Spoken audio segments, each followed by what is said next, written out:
There are certain promises made in desperation that history refuses to forget. In the spring of 1848, in the cotton fields of southern Louisiana, a man named Augustus Thorne stood over another man who was dying in the dirt. The dying man spoke 7 words before his last breath left him. Augustus laughed. He laughed so hard his shoulders shook. 3 months later, Augustus Thorne was found dead in his bedroom, dressed in his wedding suit, his face frozen in an expression that made the undertaker refuse to work alone with the body. The local newspaper called it a tragic heart failure. His fiancée left Louisiana the same night and never spoke his name again. The servants who found him wouldn't enter that room for the rest of their lives. What happened in those 3 months has been buried in private letters, medical records, and testimonies that were never made public, until now. Bellerive Parish in southern Louisiana was prosperous in 1848. The parish sat along a bend in the Mississippi River, where the water ran slow and dark, reflecting moss-draped oak trees that lined the banks. Half the roughly 2,000 people who lived there were enslaved, working the cotton and sugarcane plantations that made men like Augustus Thorne wealthy beyond measure. Augustus was 28, the only son of a late planter who had built the Thorne plantation into one of the most profitable estates in the region. He inherited everything: the land, the grand manor house with its white columns and wide verandas, and the burden of maintaining it all. Tall, broad-shouldered, impeccably groomed, he had his father's charm but none of his restraint. The Thorne estate covered nearly 800 acres. Behind the elegant main house stretched endless rows of cotton and the rough wooden cabins of the quarters.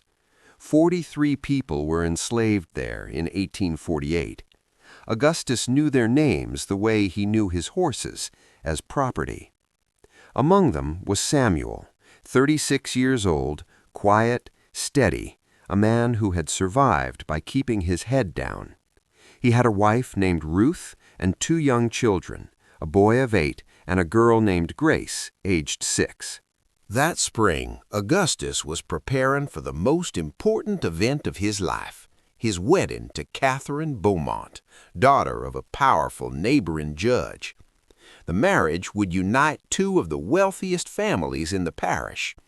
The ceremony was set for June 20th, and Augustus threw himself into preparations with feverish energy. New furniture from New Orleans, a gown from Baton Rouge, musicians from Mobile, a feast for 200 guests. Everything had to be perfect. But perfection required control, and control required discipline. Augustus ruled his plantation with an iron hand. In late March, little Grace fell ill with a high fever. It worsened quickly. Ruth begged the overseer for a doctor. Augustus refused. Doctors were expensive, and it would pass. Samuel pleaded himself, offering extra work, anything. Augustus dismissed him coldly. Grace died 4 days later, on April 3rd, burning with fever in her mother's arms. Samuel was silent for days afterward, his eyes dark and cold.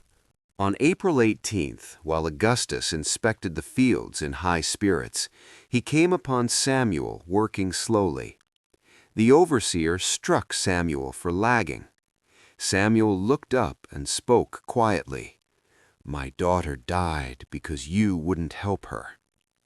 Augustus replied that God had willed it, and if Samuel ever spoke that way again, he would join her.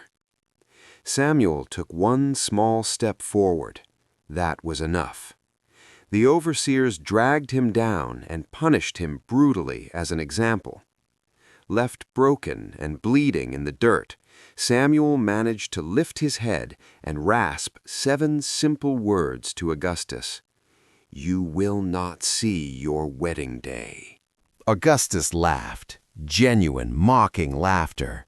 He walked away, shaking his head at the absurdity of a dying enslaved man thinking he held any power. Samuel died that night. Augustus barely noted the loss, one less worker.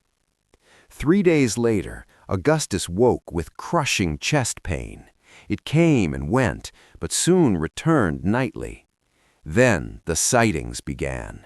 First a shadow in the hallway, then a figure at the edge of the trees that spooked his horse. Then, one moonlit night, a man standing at the foot of his bed, whispering the same 7 words. Augustus screamed, swung a candlestick through empty air, and found the door locked from the inside. The visions multiplied. Samuel appeared in corners, in reflections, in windows, always watching, always mouthing those 7 words. The chest pains grew worse. Augustus drank heavily, lost weight, grew gaunt and hollow-eyed. Servants whispered of footsteps in empty rooms and cold spots in the house.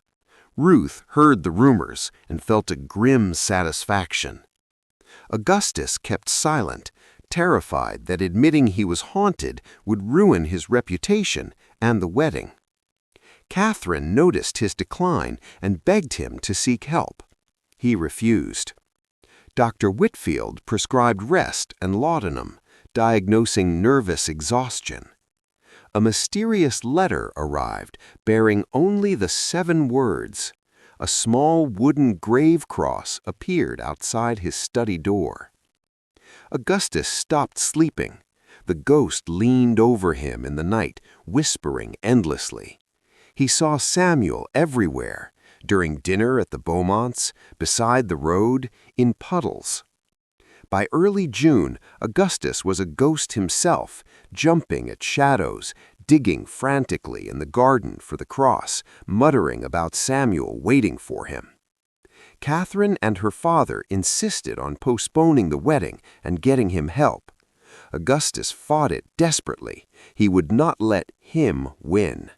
On the morning of June 19th, the day before the wedding, the house was eerily silent. The overseer broke down Augustus's locked bedroom door.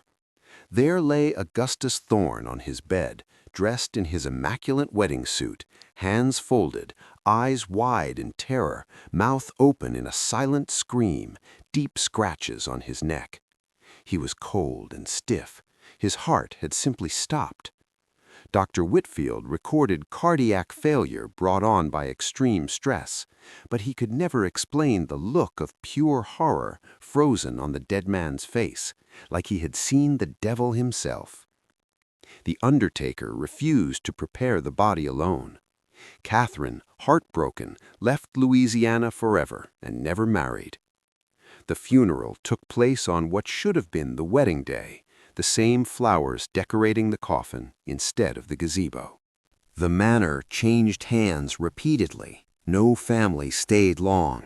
Strange footsteps, cold spots, and shadowy figures drove each owner away. By the 1870s, it stood abandoned, crumbling into ruin. The story became local legend. Some called it divine justice, others a tragic breakdown. A few whispered that Samuel's dying promise had carried real power. Dr. Whitfield wrote privately that some mysteries of mind and body remain beyond science. Ruth, freed after the war, lived quietly. When asked years later if Samuel's words had killed Augustus, she replied, "Some debts must be paid, one way or another." Today, the site is an empty field. No marker remains of the house, the quarters, or the graves. But locals say on still moonlit nights you can hear slow, dragging footsteps in the grass and a hoarse whisper repeating 7 words that refuse to be forgotten. You will not see your wedding day. What do you think happened to Augustus Thorne? Guilt and stress? A self-fulfilling prophecy? Or something darker? Something that proves certain promises made in desperation echo far beyond the grave? Let me know your thoughts in the comments. If you love stories that blur the line between history and horror, subscribe and hit the bell. There are many more dark chapters waiting to be uncovered.